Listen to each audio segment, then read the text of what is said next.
السلام عليكم مراجعينا ومتابعينا الكرام. راح نتكلم اليوم عن موضوع البواسير. البواسير عبارة عن تضخم أو توسع بالأوردة حول منطقة الشرج أو داخل منطقة الشرج. راح تكون أما داخلية أو خارجية أو تكون بعض الأحيان مختلطة.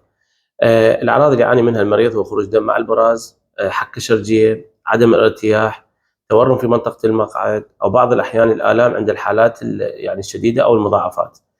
الأسباب اللي تكون البواسير هو الإمساك المزمن، الجلوس لفترات طويلة، حمل الأوزان والأثقال العالية، الحمل عند النساء، السمنة المفرطة.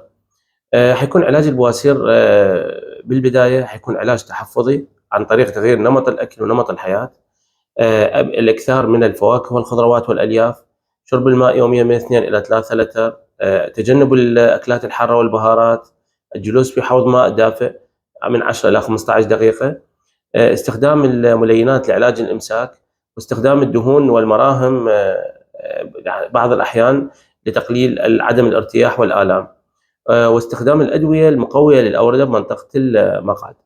إذا كان استمرت الأعراض يعني من الآلام والدم بعد 4 إلى 6 أسابيع، وإذا كانت البواسير من الدرجة الثالثة والرابعة، راح نضطر إلى إجراء التدخل الجراحي. هناك راح يكون حسب يعني حالة المريض. كلما كانت البواسير بالبداية درجة أولى وثانية راح نستخدم طرق الليزر، وإذا كانت متقدمة راح نستخدم جهاز الليجاشور. طبعا كل الطرق راح تكون بدون استخدام فتيلة، بدون استخدام الطرق التقليدية اللي هي خياطة البواسير. إن شاء الله راح تكون النقاهة والعودة إلى العمل سريعة بعد هذه الطرق الحديثة. إن شاء الله نتمنى الصحة والعافية لجميع مرضانا. الدكتور أحمد كاشف الغطاء، أخصائي دقيق جراحة القولون المستقيم.